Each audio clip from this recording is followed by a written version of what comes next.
All right. Welcome to the Greenhouse Podcast. My name is Landon, and I have the honor of sitting down today with the one and only Jeff Ortiz. The one and only. The one and only. You're the one and only. So, for those who haven't had the honor of getting to meet you, why don't you tell us a little bit about yourself, how long you've been at Christ Chapel, and then we'll get into where we're going. Yeah. So I'm Jeff Ortiz. Been here at Christ Chapel 5 years. My wife and I have been in Middle Tennessee for 5 years. The fun fact is we heard about Christ Chapel on a podcast, heard Pastor Jeremy on a podcast before we even moved out from California, like half of our church.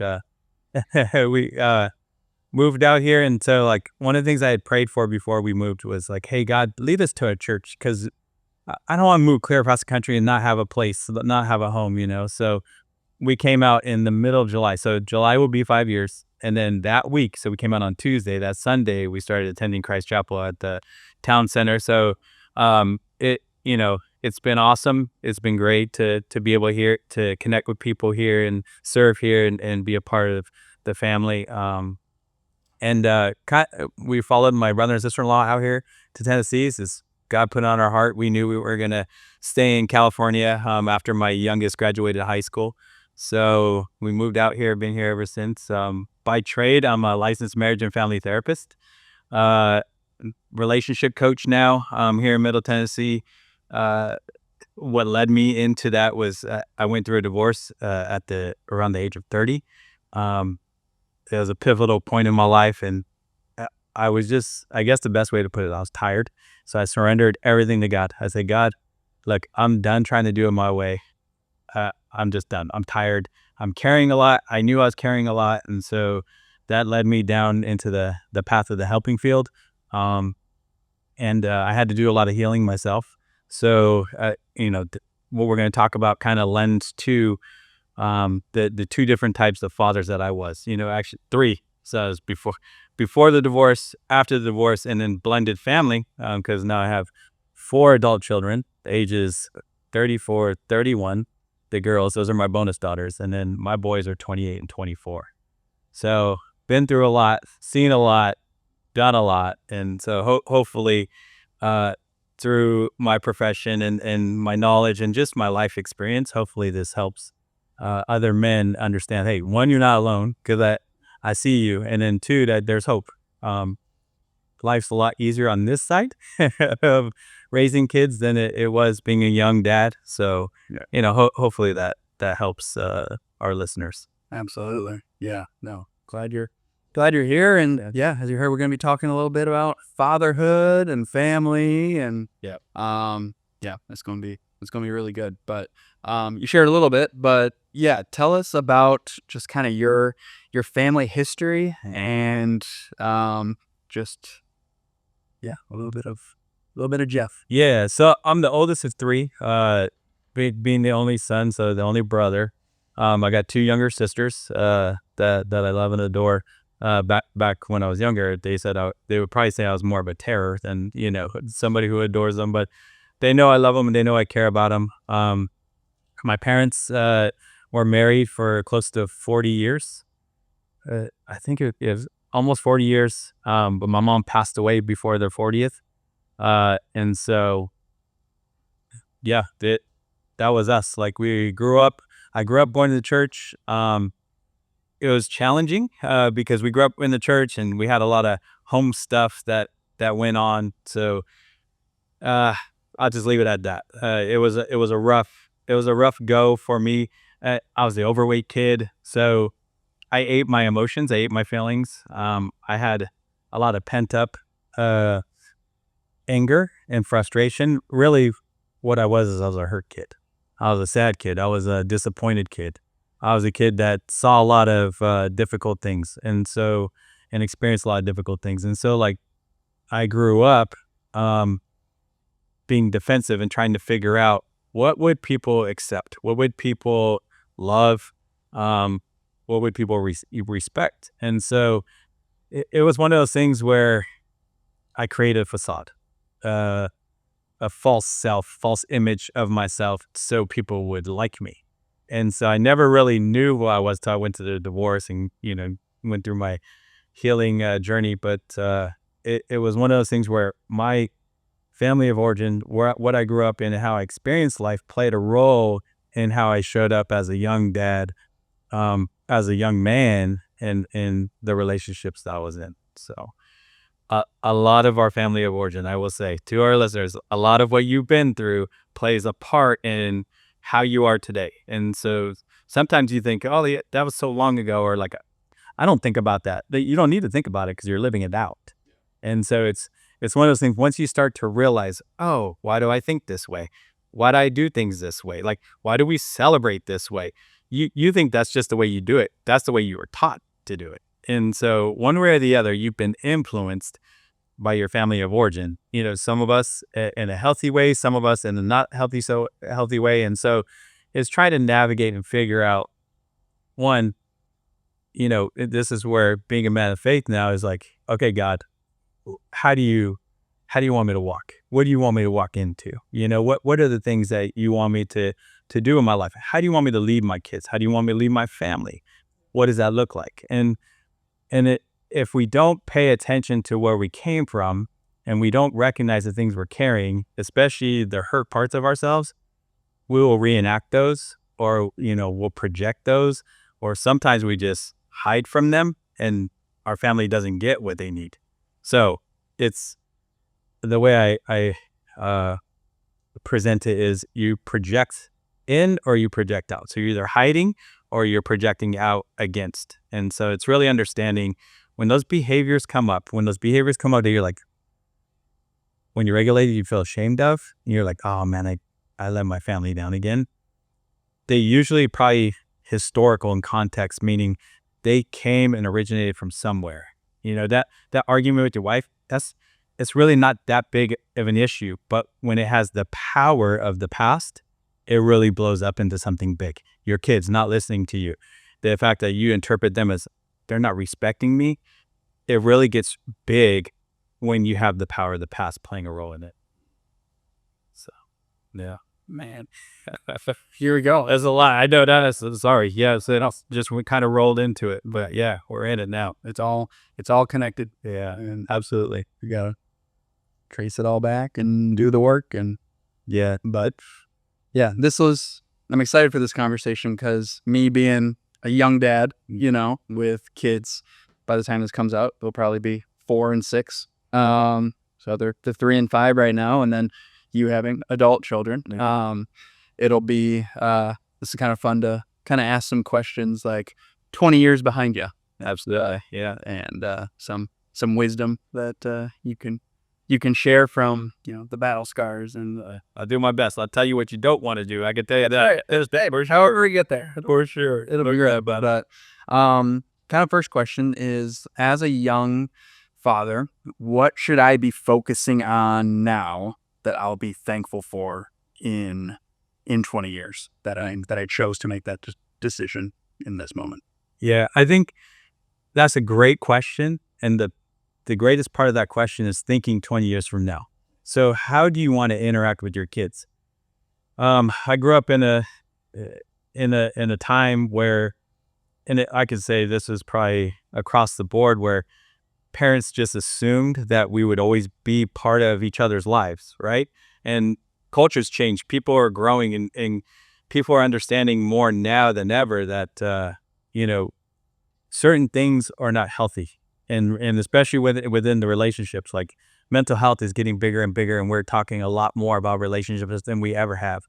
And so it's understanding, if I want to have a relationship with my child in 20 years, what I do today is really going to impact that.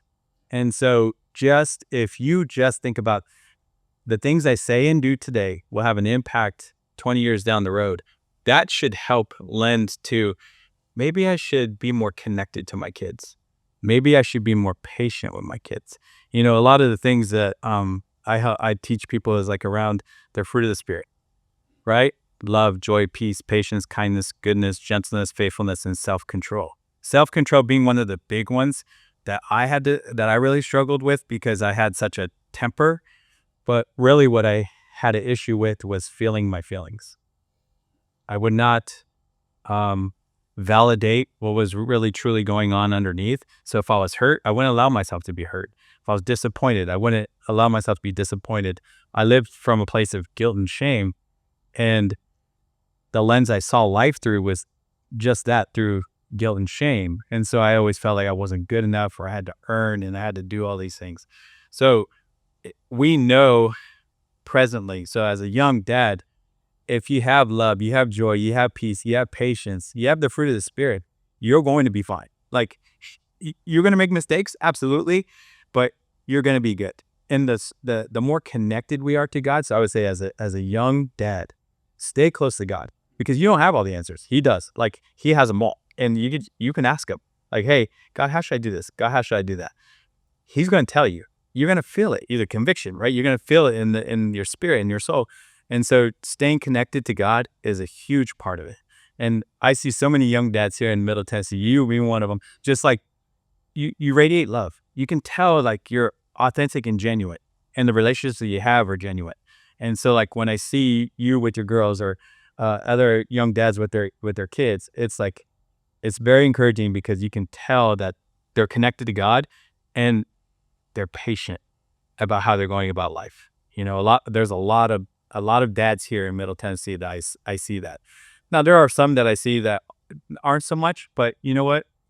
Those are my guys. Like, those are the guys I'm like, oh, you just need to understand where you came from, like that family of origin. You just need to understand like how to be patient and pause long enough to let certain things pass, so you don't react out of hurt. And that, I did a lot of that in my younger dad years. I would say up until about, my oldest was like 10 or 11. There was a lot of reactive stuff, like a lot of things that I would see behaviorally in them that maybe scared me, or I didn't know how to handle. And so I just react, don't do that. And, just be snappy and sharp, where, after the divorce, like, I started pausing more.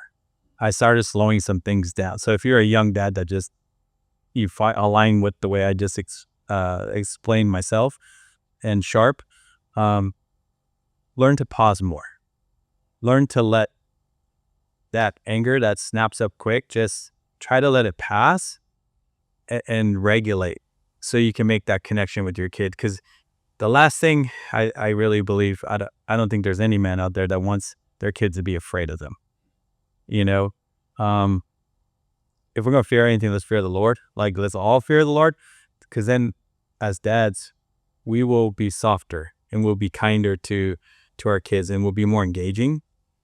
And, kids, their brains aren't developed, so they're going to do all kinds of crazy things. They're going to, gosh, they're going to say things. They're going to do things. They're kids. You remember you were a kid too. So it's like, it's just understanding, like, expect that they're going to do things that you didn't expect, and learn to be as regulated as possible. But that, like I said, that's very hard to do when the pressure of the past is with you, and that you're feeling everything so heavy, and just, it's hard to process.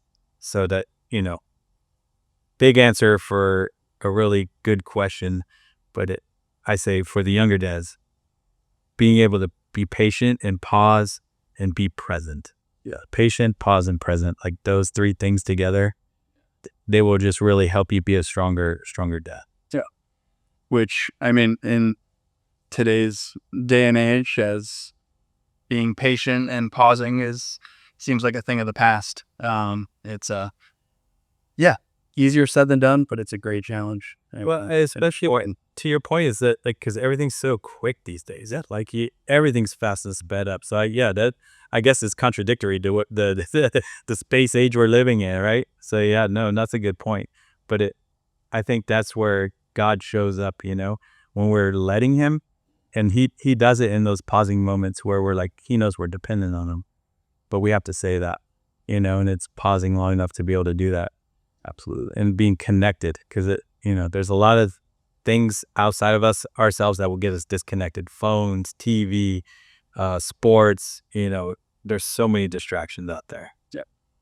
Yeah, no, that's something that, I mean, everyone wrestles with, obviously, but we do as well. And we used to do it really well, and we've kind of struggled since moving here, but I believe we're getting back in the rhythm. And this last week we had like the best Sabbath that we've had in a long time. And we slept in, we ate wonderful food made by wonderful people. We spent time outside. We tried to limit our screen time. We did absolutely no work.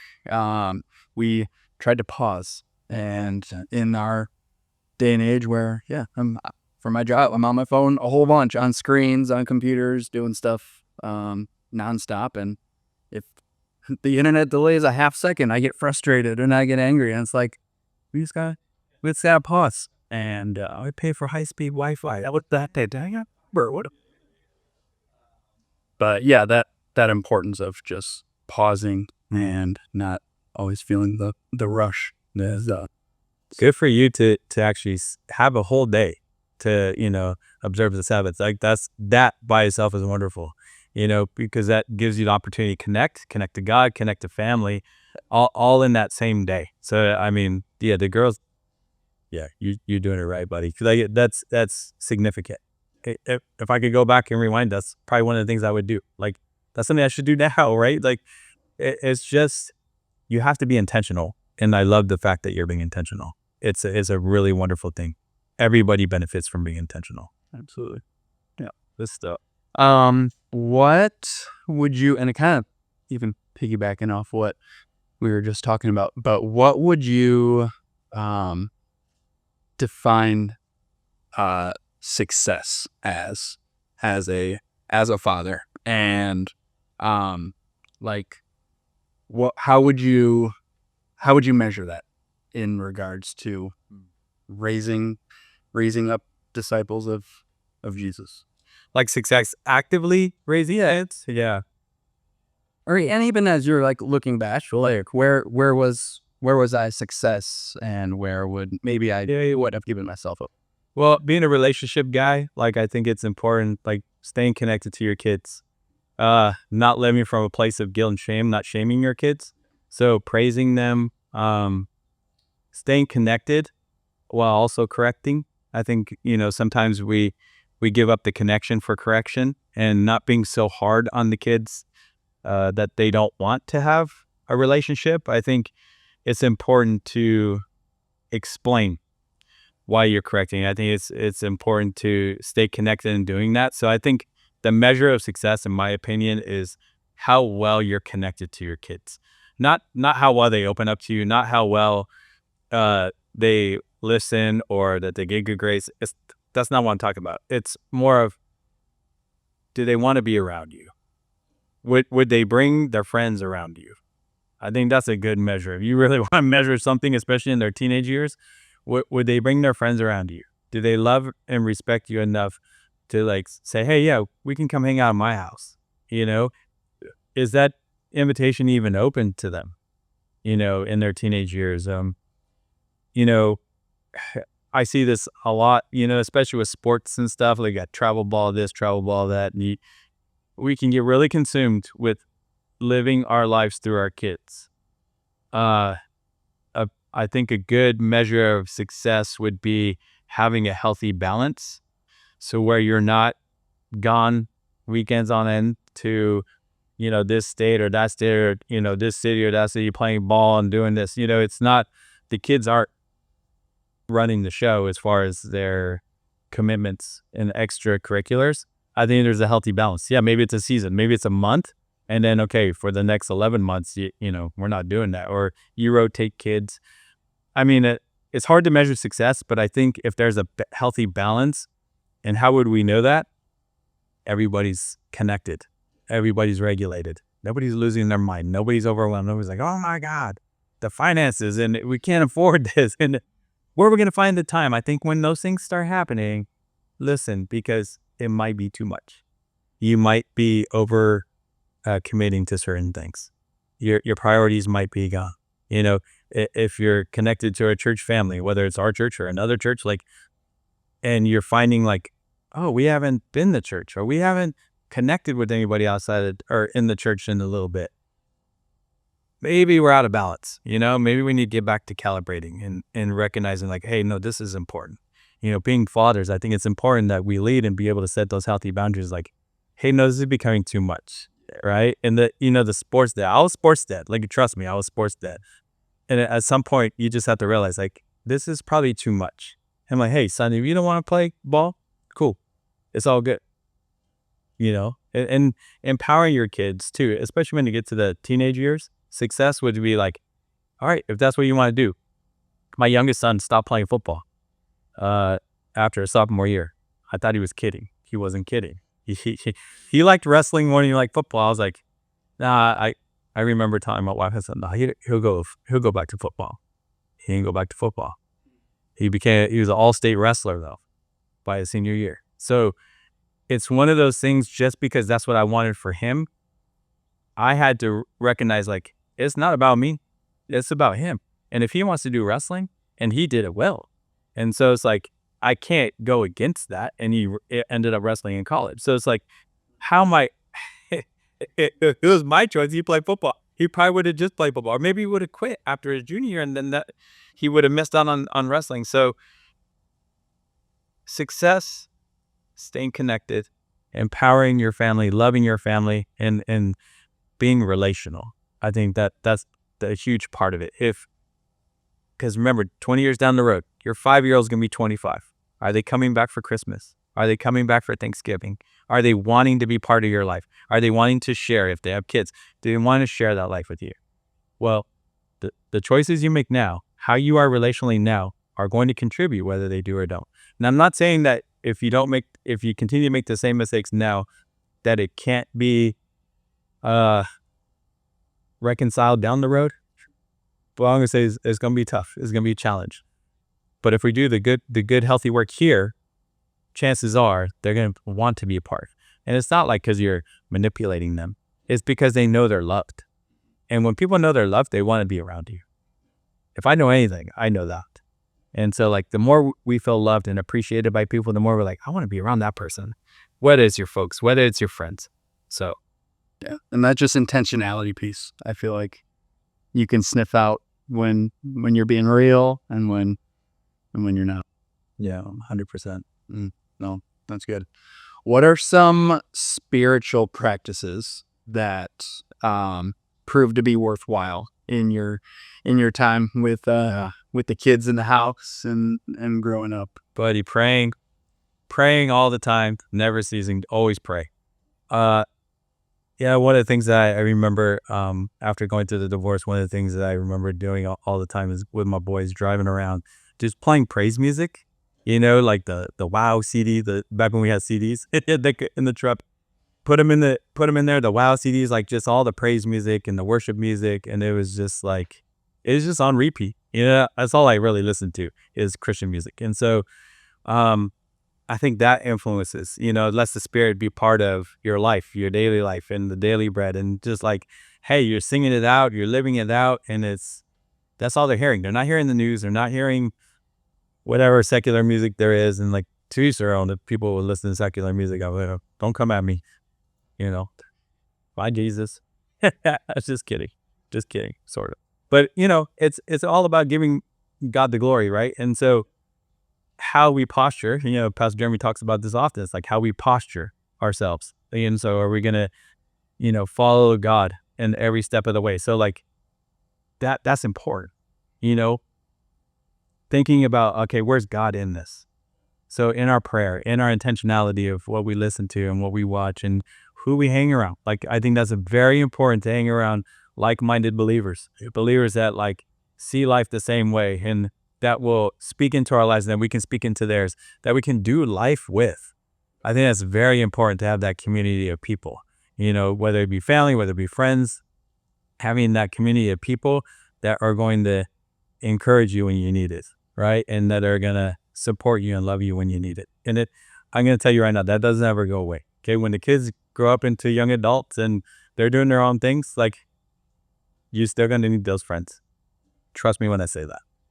Take it from somebody who knows. Like, I still need those friends because I love my kids and that I want them to do well, and I know that they're out of my hands. They're in God's hands. And sometimes God has a big problem. And one of my kids are like, God, you got a big problem over there. Their name is, you fill in the blank. It's not like, God, you see that, right? Because you see what's going on when I don't. And so I'm concerned, I'm overwhelmed, but I know you're just as much. And so spiritually, I know that it grieves the God that loves me and adores me more than it grieves me. And so that's where I find comfort. And I'm like, okay, God, you got it. I'm not going to try to stress out about it. Of course, I probably am, but I'm going to do my best to just keep giving it to you and surrendering it to you, so I don't have to be consumed with worry and fear. Yeah. That's good. What, what's changed with your relationship to your kids now that they're outside of the house and are all doing their own thing? What's that like? Yeah, it's cool. I don't know if I still call my kids my friends. I just that one always gets me like, oh, this is my friend. Like, cool. Like, I don't know. That's just me, and I know it's not everybody, but I guess it would look more like a friendship. They're still my son and daughter, like my sons and daughters, but you know, it's different. And we talk about life and the relationships and the circumstances and just adult conversations now. It's not like and I'm not trying to give them direction. I try to do a good job of just asking questions, and like, hey, how are you experiencing this? What do you think about that? I can't tell you what to do. Even if they ask, like, what would you do, Dad? It doesn't matter. It's not my life, What I would do and what you do are two different things. And I don't want to tell you what to do and then you do something different, or you do something and then based on what I tell you to do, what to do, and it fails. You're not going to blame yourself. You're going to blame me. So that's, I think, the empowerment part is, empowering them to make a decision. Hey, I love you no matter what decision you make. I love you regardless, unconditionally, of whatever happens. I'm going to love you. And I want you to know that. And I want you to pass on that unconditional love to your kids. And so that relational dynamic is different in the sense that it's like, it would look more like a friendship, and probably is. I'm not going to call it that because those are my sons and daughters, but it's fun and it's enjoyable, and we can kid around and we can joke around that.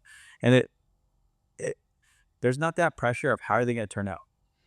That part's over. And when they turn around, that part is over. They're there. Like, oh, you've done it. Yeah, it's all because of you. I'm like, maybe, maybe it is my fault.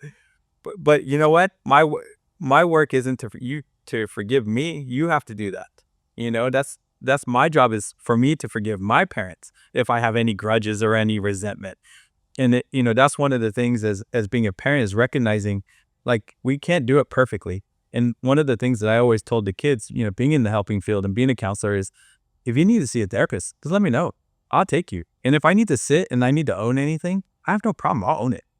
I'll apologize. I'll do whatever it is that I can possibly do to help you get onto that place of healing and forgiveness. I can't take you. I can't make you forgive, but I have no problem in being there and owning my part, no matter how hard it is for me to listen to. That's your real life lived experience. If that's how you thought, if that's how you feel, can't take that away from you. So I want to own that part, and maybe there's something I need to listen to. And so that's always been given to them. And so it's understanding that, even though we're adults, I don't know if, something I said a long time ago really stuck with them. That's never my intention. But if it happened, it happened, and that's the part, is being an adult, is like, okay, you know what? I got to own it, right? If that's how they saw it, because that's their perspective. I can't change their perspective. I can understand that my perspective and maybe why I've done the things I've done, but I can't change that part. And so, when they're adults, they may say some things, you may find out some things that you're like, oh man, that happened. Oh shoot. That's the stuff. It's like, wow, I didn't even know, like, we had a party and you weren't around. Like, oh, I didn't know, just kind of stuff like that. It's like, whatever, like it's done. Right. And so you just laugh about that stuff now. Those are things you could do as an adult. Definitely not when they're kids, but as they're adults, like, oh, okay. I took the car out and I didn't ask you. Like, oh, you did? I'm like, thank God it didn't get damaged, kind of stuff like that. So you start hearing, as the kids get older, they feel a little more comfortable and they start, confessing to maybe more things than you like, and I'm like, oh no, we're good. Just no more. You're good. Just keep those. Those are your stories all the day. Yeah, please. It's all good. If you confess to God, you don't need to confess to me. It's all good. I forgive you. Let me just say it right now. I forgive you. I don't need to know. No, that's amazing. Yeah. I'm trying not to think about my kids being that old. Oh, but he's just present day. Stay present. Right. That's our deal. Your kids. That's you got you an idea. We got. But I tell you, it goes fast. I'm already feeling that. Like the fact they're turning 6 and 4. Yeah. So it's wild. It's wild. You touched on it a little bit earlier, but what gives you hope when you see dads my age, your kids' age, that like as fathers, as they're stepping into this calling that the Lord has on them, what gives you hope when you see that in today's day and age? Yeah. I teach classes here at the church, Livewell University. A lot of them are based around family and marriage and that sort of thing. And so seeing couples really invest, coming to those classes, investing in their time here at the church, investing in the community, being genuine, authentic. I see that a lot here in Middle Tennessee. It goes back to being intentional. And I see a lot of men being intentional, a lot of men, surrendering their lives. The ones that stick with it really, really changed. It's their lives are different. 180-degree turn. Like, it's obvious. And it didn't happen overnight. It's something that they pursued. Yeah. That stuff never happens overnight. It's something, and I see this over and over again, is like that intentionality of, I love going out to some of these fast food places, especially on a Friday or Saturday night, because I will see dads with their kids. And it's like, wait, where's mom? Like, mom got the night off or something? Like, wow, this is wild. And Veronica and I will be out, and it's just like, it's so cool to see dads out there doing their thing, connecting with the kids, wiping down the table, wiping down their kids' face, giving them the food, like, and they're being patient. I'm like, oh man, I didn't have that patience when I was their age. There's no way. I didn't understand it, right? And so I know now, but like, it's just neat seeing them, in my opinion, already ahead of my curve. And it's like, that's what gives me hope is, one, they're usually men of faith. They're men that are like, okay, God, I don't have all the answers. Help me and help me lead my family. So their source of who's guiding them is one thing, and that gives me hope. And then two, watching them actually carry that out, whether they're coming here to church, whether they're at, the Culvers down the street or whatever. Like, it's just neat to see. It's really gives a lot of hope, because I can see the men really being intentional, really, and lots of kids. There's kids everywhere here, everywhere. Everybody's got like 2, 3, 4, 5 kids. Like, man, it's like armies of families. It's great. It's awesome, and that's what gives me hope. And it's like, wow, these kids have that type of dad leading them. The power of God's going to just expand through all 5 of those kids and then their spouses. And it's going to have a big reach. And, that's what gets me excited about Christ Chapel, is like how big we're getting because of the children's ministry and how it's just blowing up. And it's like, wow, the impact that this church is going to have through the children's ministry. And how does that happen? Well, it happens by intentional fathers bringing their family to church. And I hope that's the way it's going. And it's not they're coming because their wives are making them. Yeah, maybe sometimes. But it's one of those things like, no, this is where we got to be, because this is what brings hope to my soul. Being part of a body of Christ and connecting the real people that are like, yeah, I don't have the answers, but let's try to figure this thing out together. We know where we can go to get them, but let's be connected in doing that too. That's what gives me hope. It's wonderful. You guys is awesome to see, man. And you're definitely one of them. You know that. I've told you that many times. Thank you. You're welcome. Yeah, it's cool seeing how many, you use the word, but intentional fathers that there are. And I see it week in and week out here. And we got a lot of it. It's really cool. And it's cool to lock arms with them and do life together. And no, it's great.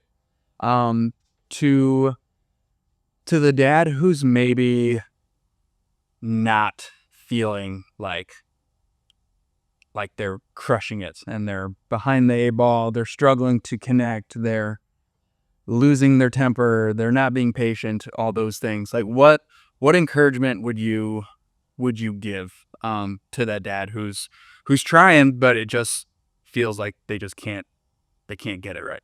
Yeah. There's so much, but I think if they start with saying every day that they're a child of God, a God who loves and adores them, and work to receive that every single day. Because my guess is that that man was told a lot of things growing up, and those weren't one of them.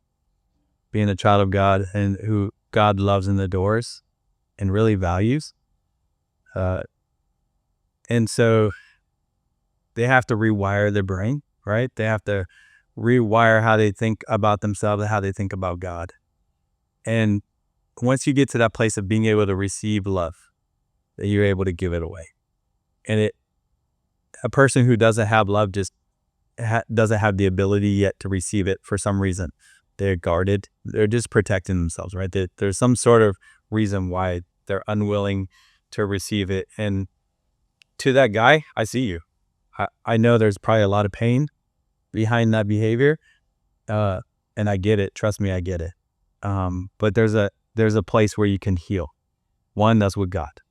And two, being connected with community. And three, you can reach out to a professional to help, to help work through some of these things, to help show you like family dynamics and where they come from and teach you how to process. Cause, there's a lot of times I ask people questions that are like, I don't know. And I believe you 100%. But let's go backwards. Let's just try to identify with that little kid that's still inside you, that just grew up, that's now 25, 30 years old, trying to parent, trying to lead their family, trying to make a living, trying to provide. And it's really understand, like, first, your identity is as a child of God, one that God loves and adores. That's your identity. It's not in what you do at work. It's not in who you are as a husband or a father. You're a child of God, and He loves and adores you. Receive that. You start receiving that, and watch how things happen. Watch how your heart softens. Watch how you become more patient and more kind and filled with love. And you'll see that, oh, you've always had this in you. It just wasn't modeled for you or wasn't told to you in those younger years that you thought you just, those are just so long ago. I just stuffed those back down there. They didn't go anywhere. They're still inside you, and you got to heal them. God knows this. And so in order to receive God's love, there are some things you got to heal.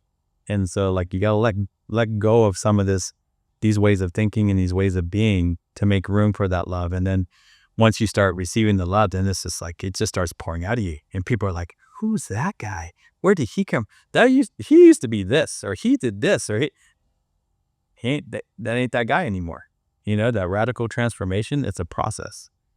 And so for that guy, I know inside you is a desire to love and honor and really lead your family. And it's a challenge. And it's a challenge for a reason.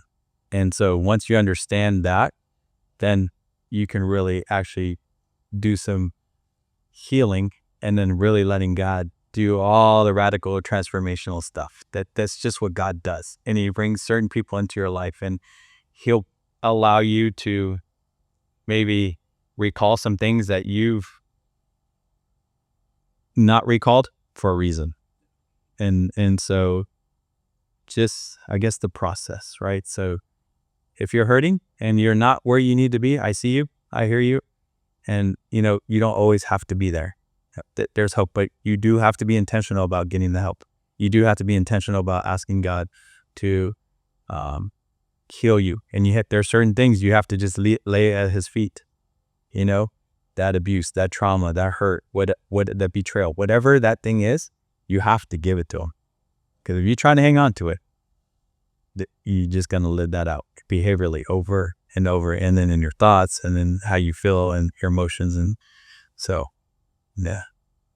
Sorry, I keep it long. So good. You can keep going. No, it's so good, and I'm thankful for you and all the other amazing dads who, kind of lead the way and set the example of just what it looks like to be, that intentional father, and thankful to be in a place that models it so well. And there's just so many who do it, and it's yeah. I would tell you guys, the men in this church, you guys do it well. You do it very well. It's an honor to be part of this church and do life with men that really love their families and love God. When you love God, it's like, okay, here we go. Let's watch what happens and put God first. Everything else will follow. Like that is just, you do that, you're good. You don't do that, you're gonna know. Like, and so then it's like, okay, I gotta attune. I gotta get focused. I gotta calibrate, recalibrate over and over again. Yeah. And so, yeah, we have some good men here. Oh, so good. Well, before we close, is there anything else that's just burning a fire on the inside that you want to share? My wife's pregnant? No, she's not. Oh my God. Yeah, we're way too old. We're past that. It's a joke, guys. It's a joke. No, We're not cutting that out. That's staying right there. fair.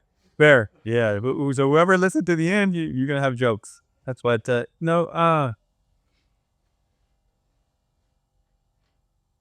We live in a heavy world. It's heavy.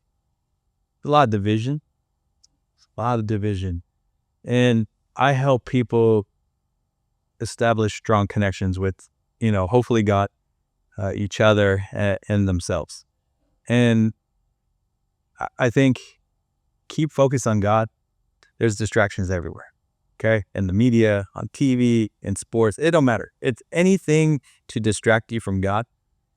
The enemy's got you. And so I would say, keep your eyes focused on God. Everything else take care of itself. And be okay with the process. Like I said, it takes time. Radical transformation takes time. It's not an overnight process.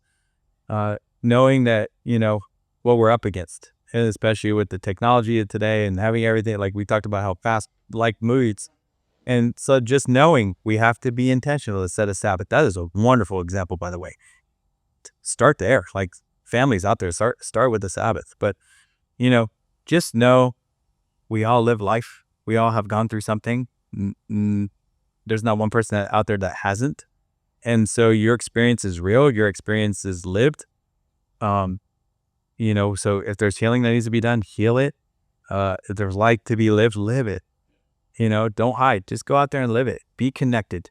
I think that's part of being, in the church family is like, let people know who you are. Let people see how you are.